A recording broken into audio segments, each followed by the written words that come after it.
Good morning, ladies and gentlemen, and welcome to the Franklin Electric Reports First Quarter 2021 Sales and Earnings Conference Call. At this time, all participants are in a listen-only mode. Later, we will conduct a question-and-answer session, and instructions will follow at that time. If anyone requires assistance during the conference, please press star, then 0 on your touch-tone telephone. As a reminder, this conference call is being recorded. I would now like to turn the conference over to your host, Mr. John Haines, Chief Financial Officer. Thank you, Stacy, and welcome everyone to Franklin Electric's First Quarter 2021 Earnings Conference Call. With me today is Gregg Sengstack, our Chairperson and CEO. On today's call, Gregg will review our first quarter business highlights, and I will review our first quarter financial results in more detail. When I'm through, we will have some time for questions and answers. Before we begin, let me remind you that as we conduct this call, we will be making forward-looking statements within the meaning of the Private Securities Litigation Reform Act of 1995.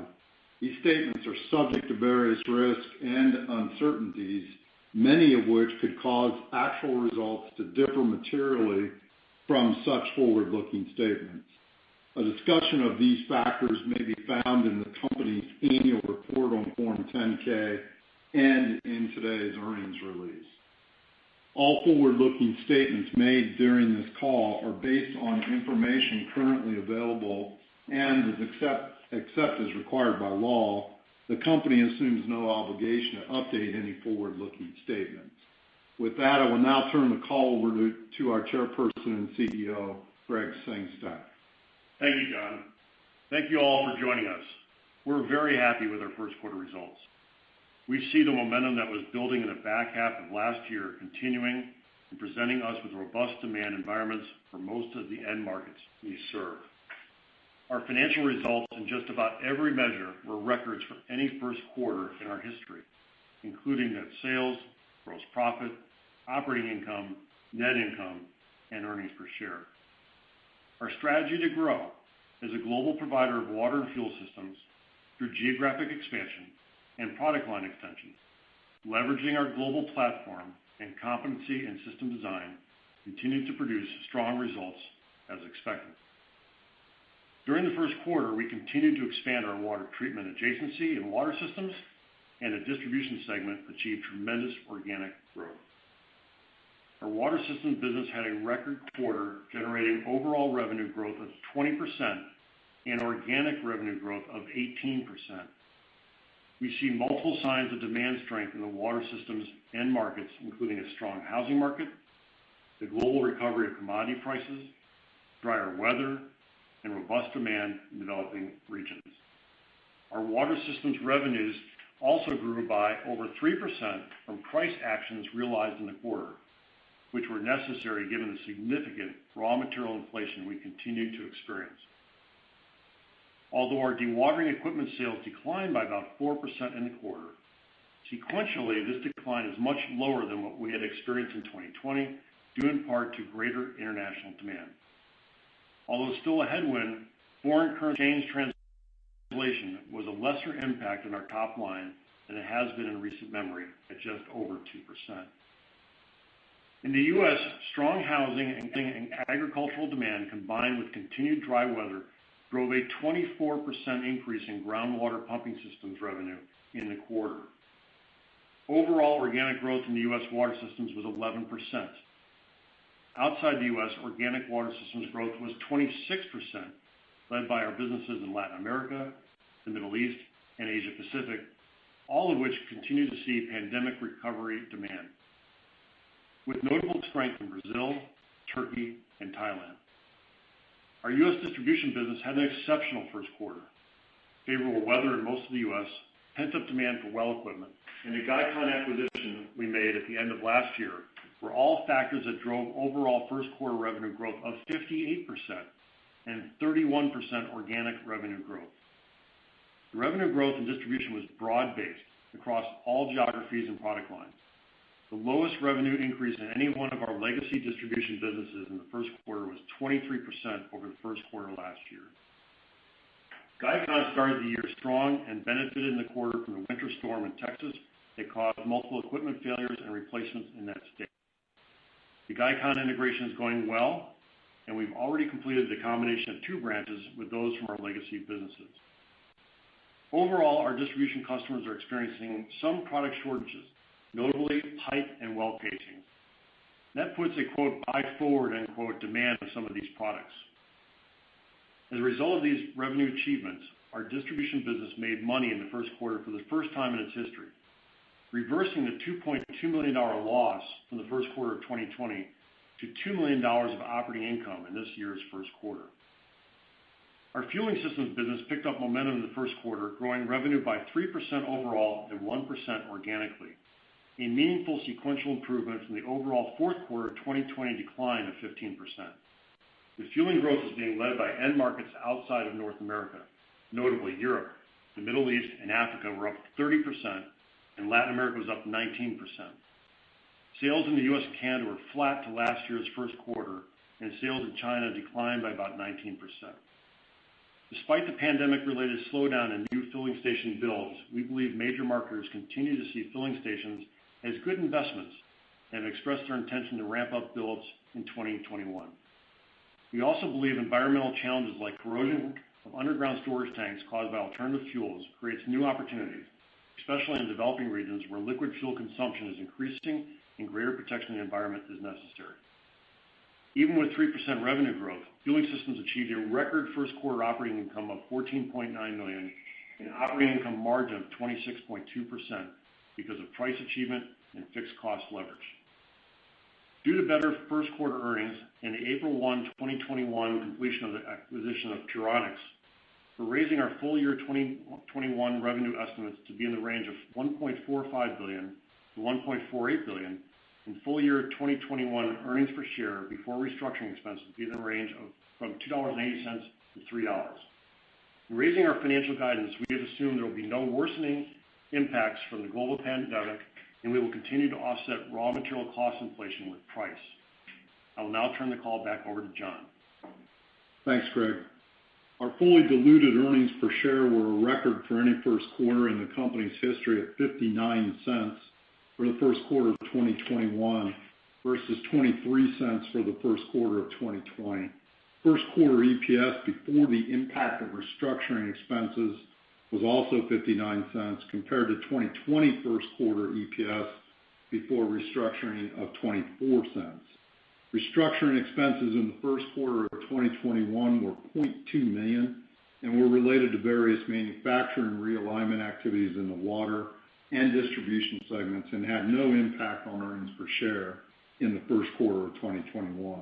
Restructuring expenses in the first quarter of 2020 were $0.9 million and were primarily related to various manufacturing realignment activities in the water segment and resulted in a 1 cent impact on earnings per share in the first quarter of 2020.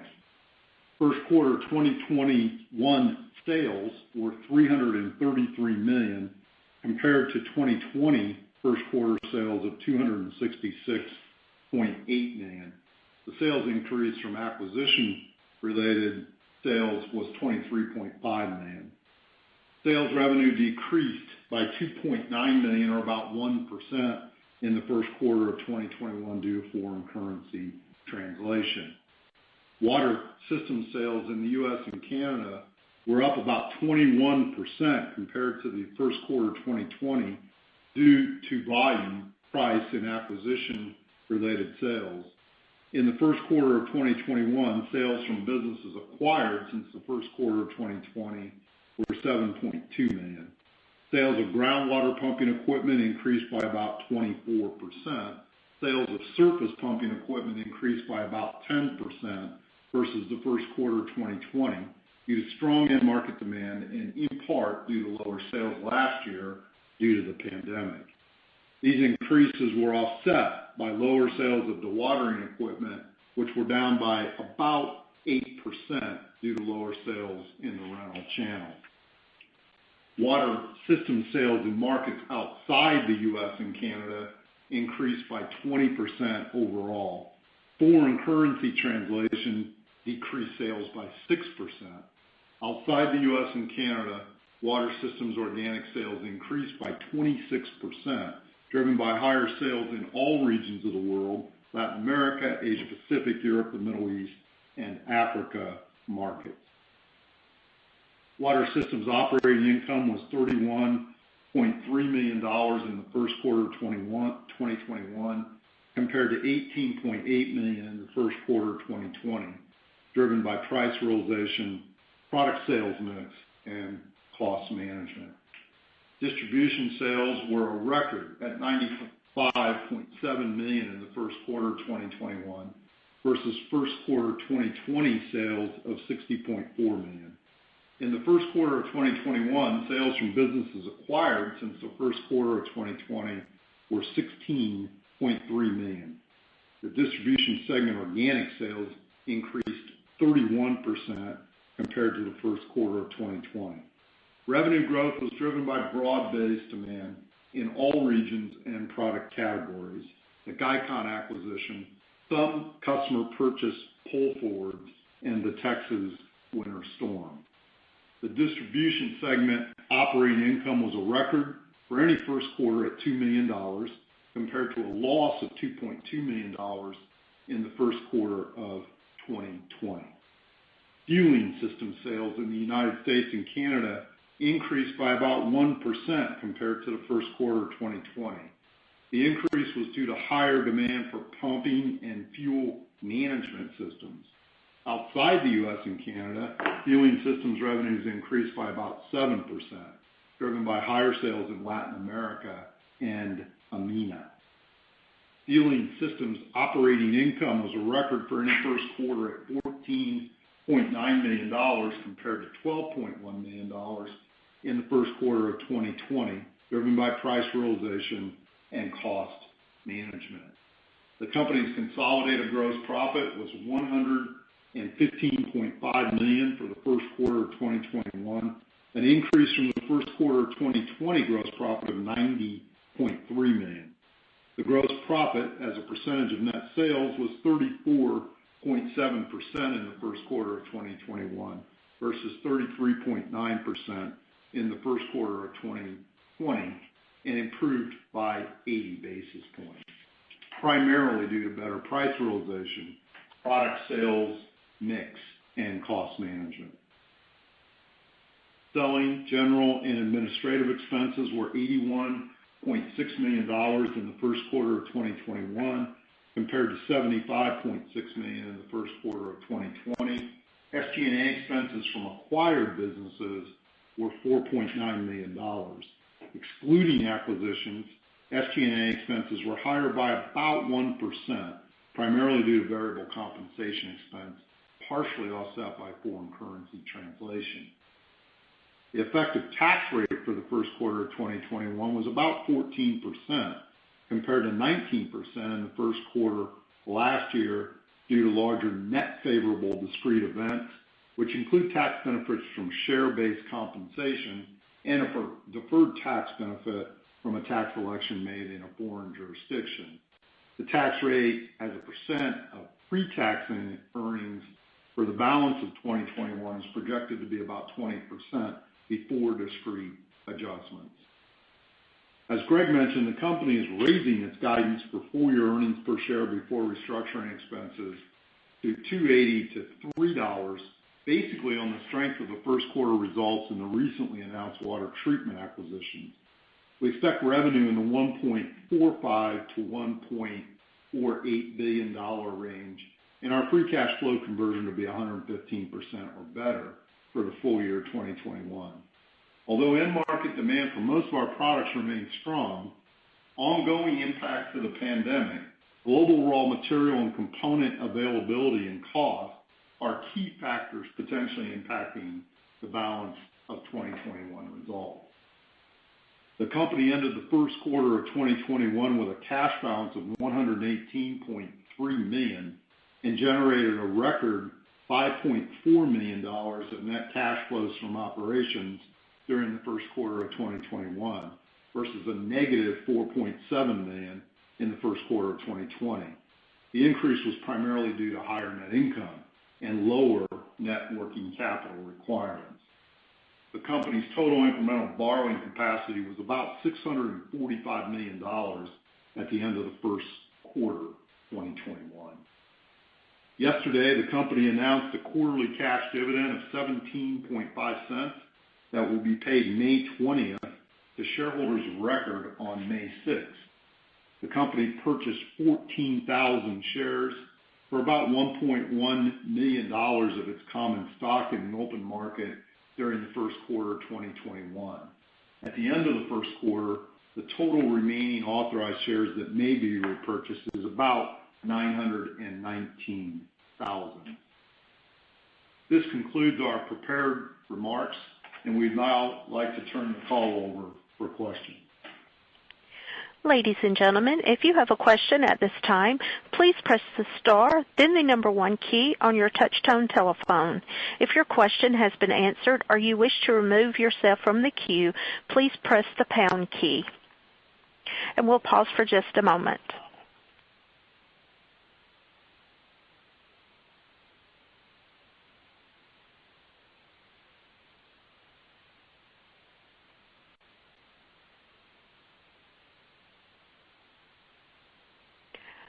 Our first question comes from Mike Halloran from Baird. So, handful of questions here. First, maybe you could just talk a little bit about underlying supply chain trends, how you're looking at pricing, and how you think price cost balances out for the remainder of the year. Mike, good morning. It's Greg. On the supply chain, continues to be in the colloquialism of whack-a-mole. We continue to have challenges around the globe, and the team is responding tremendously admirably to the challenges that are in front of us to keep the supply chain moving. We're seeing in all the headline commodities and semiconductors that everyone else is seeing, so I don't think there's anything new on that front. It continues to be a daily battle on that side. As to the cost, input, and price realization, I'll turn that over to John. Yeah, so Mike, we saw very significant input raw material inflation in our manufacturing entities in the first quarter. I'll quantify that as twice as high on a percentage basis as any first quarter in the last 5 years. So we are going to respond to that with price actions. This is mostly in the water system segment, although it will impact fueling as well. So we will respond to that with incremental price actions later this quarter in the U.S. and Europe specifically. And then when we look at the inflation price on an output basis, that was all on an input basis. When you look at it on an output basis through cost of goods sold, because the input stuff gets hung up on the balance sheet for a period and then flows into cost of goods sold. When you look at it on an output basis, we maintained the spread of price over inflation in the first quarter. However, that spread measured in basis points is lower than what it has been for the last 4 quarters and was lower than what it was in the first quarter of 2020.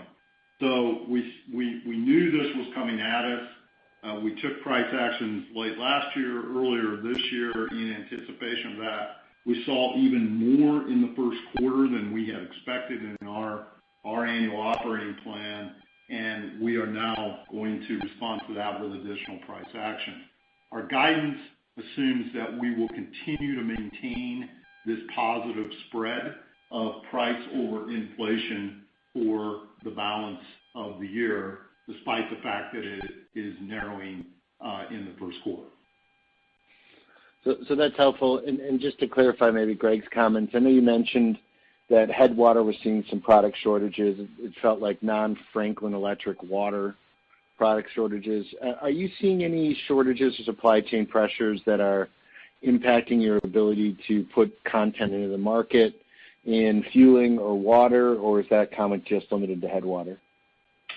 No, it's across the board, Mike. We're seeing some challenges in the manufacturing space. That's really where my comments responded to is that across the globe we're just continuing to have challenges with suppliers that get shut down on a temporary basis because of COVID, because of availability of parts. We're expediting a lot of products and components. We're dealing with the transport of containers on ships that get stuck off the port of LA, and just as I said, just pretty much anything you're reading in the top line or the headlines in newspapers, it's impacting us as well. So in guidance from a top line perspective, maybe you could just walk through what's embedded in it. As in, are you assuming pretty normal sequentials from here, an improvement, deceleration in any specific markets? Any markets where you think there was some pull forward in the short term, or do you think that there's a lot of more backlog that still needs to be let out? Just some context on what the underlying thoughts are within the guidance. Yeah, on the manufacturing entities, the backlog, Mike, remains very strong. As a matter of fact, when you measure the backlog in what we can measure from a backlog perspective, it's basically double at the end of the first quarter 2021 than it was at the end of the first quarter last year. So we continue to expect the kind of strong organic growth in both water and distribution, but we're not going to say that we're going to expect as strong as organic growth that we saw in the first quarter. We also announced an acquisition in water treatment on April 1st. That estimate for Puronics is in our guidance as well. So we see a lot of opportunity and tailwind, but these issues that Greg just described, combined with the inflation that comes with them, is what's causing us a bit of a pause, and want to make sure that we see this play itself out in the second quarter in the manufacturing areas. In distribution, again, as we mentioned, there's a lot of underlying demand strength, and I'm not sure the kind of organic growth that we saw in the first quarter, 31%, should be expected for the full year. But we're clearly discussing or thinking about solid double-digit organic growth for distribution as we look at the balance of the year. And then their issues, again, are, they're not issues unique to Headwater, but their issues, again, are they're starting to feel some pinch from a supply perspective, and we'll have to wait and see how that plays itself out in terms of their top line. But Headwater's got a lot of momentum, broad-based momentum. Guycon has a lot of momentum, and we expect strong results from them for the balance of the year. And Michael, on the fueling side, great rebound, and again, we really didn't start seeing a slowdown outside of Asia Pacific from the pandemic in the first quarter last year. So strong results outside North America, outside of China. China's still kind of offline for us for the initiatives we were looking forward to and still look forward to in China on in-station diagnostics. But in the U.S. market, we're feeling it was flat. There is a strong sense that we're going to see the rebound station builds here in the U.S. And actually, one of the constraints there is that resin supplies for fiberglass tanks is in critical supply, and it may cause a push out of some of these availability for people to deliver tanks. We haven't seen that impact us yet, but we've heard in the marketplace that there is a limited availability of underground tanks on a go-forward basis, which may dampen but not or push out some revenue. But we still see a robust business in the U.S. for fueling as well. Hey, great stuff. Thanks, guys. Appreciate it. Thank you, Mike. Your next question comes from Walter Liptak from Seaport. Hi, thanks. Good morning, guys. Hi, Walt. Walt. I wanted to stick with the discussion about the distribution segment, and congratulations on getting the $2 million of profit. And you guys have made a lot of progress with it, but I wonder, what does that imply for the full year profits that you've turned the corner in the first quarter with profitability. And then, you've owned this business for a while, and, I'm just wondering why first quarters tend to be losses. Is it like an overhead absorption thing, or are there front-loaded costs for the year or something that run through distribution? Yeah, Walt, so on the full year, as I said, we expect really robust organic growth in Headwater. We've talked about 4 to 6% operating income margins in this business. We've been short of that kind of throughout its history. We expect to be solidly in the middle of that range or better for the full year 2021. Other than some of these supply kind of concerns around certain products, this business, again, has a tremendous amount of momentum going right now. In terms of the first quarter, I think it's more seasonal, really, Walt, than anything. It's not really accounting driven per se. It's in the U.S. This is the lowest season. The ground, it's winter, the ground's frozen. Some of this work that is necessary is just not able to be done because the wells and work sites can't be reached or can't be accessed because of the weather. And that typically is what's driven the lower top line. And then, of course, with the lower top line, you lose leverage on the fixed cost base that we have in the business. So we saw the reverse of that, thankfully, here in the first quarter of 2021, and that's a big driver, the top line growth, and then, of course, the fixed cost leverage that we get on top of that is driving that profitability in the first quarter. Okay, great. Okay. All right, but for the full year, you're thinking in that range of 4 to 6% operating profit margins? Yes, sir. Okay. All right, great. And wanted to ask about the profitability in the fueling systems business. I think you called out the strong, $14.9 million in profit as a result of mix. I wonder if and then you also talked about cost management. I wonder if you could talk about which one of those was more meaningful in the quarter and if some of that is sustainable through the rest of the year. Yeah, fueling systems, as we've mentioned in the past, they've done a really nice job at managing the fixed cost base, the SG&A base. It's a little more flexible there than what you might see in the water systems segment, Walt. And they did a good job in 2020 of lowering that fixed cost base. It's coming back slowly. We continue to want to support the international growth that we're seeing here. We saw in the first quarter. We will continue to see it. But the incremental margins here are really, really strong, and it's because the business doesn't have to add much fixed cost when their top line grows. So that really is the key formula here. They did achieve price as well. All of our segments achieved strong price, and that was a contributor to their profitability in the first quarter as well. Okay, got it. Okay, thank you. Your next question comes from Matt Summerville from D.A. Davidson. Hey, thanks. A couple questions. First, I want to make sure I'm clear.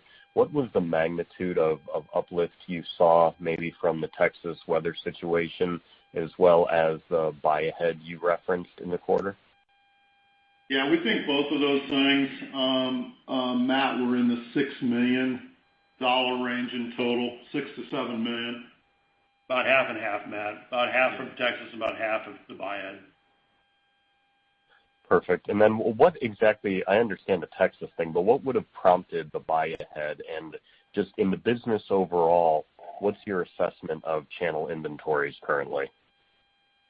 So, Matt, when contractors need piping to install the pumping systems, and when supplies get tight, they buy pipe. And because if they don't have pipe, they can't install. I mean, you need all the other products as well, but pipe is a critical item. When you get an event like you had in Texas, you get a hurricane, something like that, everyone starts buying up pipe. And so that's what we were seeing. That said, because of generally the supply constraints we're seeing, I don't get a sense that there's a whole lot of channel inventory that is out there. Our working capital actually declined on a trailing 12-month basis at our distribution business at Headwater. So I just what they're buying, they're putting in the ground, with the exception of, again, maybe a little buy forward on the pipe product. And then as a follow-up, with respect to North America groundwater, in one of your comments, I think it was mentioned that it was up 24%. Can you attempt to parse out kind of what you're seeing in resi versus ag around that 24% number? Yeah, the resi's up more than that. Ag was up about 11%, Matt. So our ag, we isolate certain product categories that we call ag, and when you look at those in North America, they were up about 11%. The residential product categories were up more significantly. Got it. And then just maybe two other quick ones. You mentioned, I think in the water business, you took about 300 basis points of price on a year-over-year basis in Q1. Question asked earlier on the call, in order to maintain the price-cost equation you referenced, John, based on where spot prices are for things like steel, copper, resin, aluminum, et cetera, all things you use in fairly large quantities, how much additional price do you think you need to take in that business? Yeah, it depends on end market, Matt, but the big thing is this inflation exceeding expectation on an input basis in the first quarter. So I think it's in the 75 to 100 basis point range or something like that, as we see the FIFO layers start to flow through in the second and third quarter, they're going to have these higher input costs in them, and we need to have more price to offset that. So that'd probably be my best estimate on the water system side. Got it. And then just lastly, one of you mentioned China fueling down 19%, not necessarily a surprise, but maybe looking for an update on, are you starting to see any movement at all on that ISD initiative? Do you think it's sort of a mute issue in 21, not going to happen? What I guess is the right way to think about that? Yeah, Matt, that's tough. We're seeing a little bit of activity, and a little bit, maybe less than 10% of the market activity. And the challenge you've always had with China is it's been rather opaque. And so when it comes on and how fast it comes on is not evident to us at this point. It's out there, the regs are out there, the needs are out there, but when it turns on and how fast it turns on is not necessarily apparent at this point. Got it. Thank you very much, guys. Your next question comes from Chris McGinnis from Sidoti & Company. Good morning. Thanks for taking my questions. A nice quarter. I was just wondering if you could talk a little bit about the Puronics acquisition, how that adds to the business, and I think that's the third acquisition since November. Can you just talk about the landscape for M&A going forward as well? Thanks. Sure, Chris. So, that's the third acquisition since we got into water treatment now a little over a year ago. And what we're doing is we see an opportunity. It's a very fragmented business. It's also a business that is a nice adjacency for Franklin because much of the product goes through professional contractors, whether they're water quality dealers, they're plumbing contractors through the plumbing channel, or through our strong position in the groundwater channel. So we just see this as just being a natural and growing adjacency for us. And we've been learning a lot about the space and about the product requirements and about the key factors for serving the industry. And that's what we've been doing over time.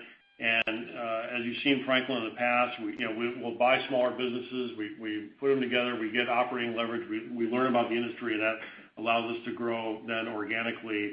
And you can see it a little bit like what we did with distribution. We both have bought businesses and put them together, and then once we combine them, we get that operating leverage, and then we get some nice organic growth. So we see water treatment again as being an important space, a relatively rapidly growing space, and one that's a natural adjacency here in North America. And then because we have reach outside North America and expect that water treatment's going to be, as a demand across the globe, we'll see how we do that over time as well. Great. I appreciate that. And I guess just the landscape for additional M&A going forward, is it a good market as things start to rebound or you see valuations start to pick back up? Maybe just any color that you can add. Thank you. Yeah, I think, Chris, the pipeline's fairly robust.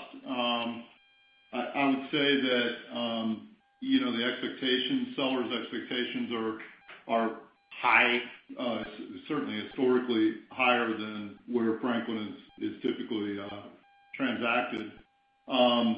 Greg mentioned that this water treatment space, which is a targeted adjacency for us right now, is highly fragmented. So we think there's going to continue to be opportunities. We see some opportunities in the water treatment space, and every deal is different, but there's the real possibility that we could continue to see opportunity there. The same is true really on the distribution side. I mean, there's fewer kind of end properties out there right now. We would say that might be the kind of property we want to own, but there are some, and we've done a fair number of acquisitions here, so we can be fairly selective. We think we know how to value these properties kind of the right way, but they're out there, and we continue to look at a handful of those type of properties as well. So I would say generally that the climate for M&A is not bad right now, and we've got a reasonable pipeline and have a look at a few things, and we expect that to continue. What we saw last year, and I think we may again see this year, is a lot of these sellers are taking the read on tax law as kind of their indicator of what to do, and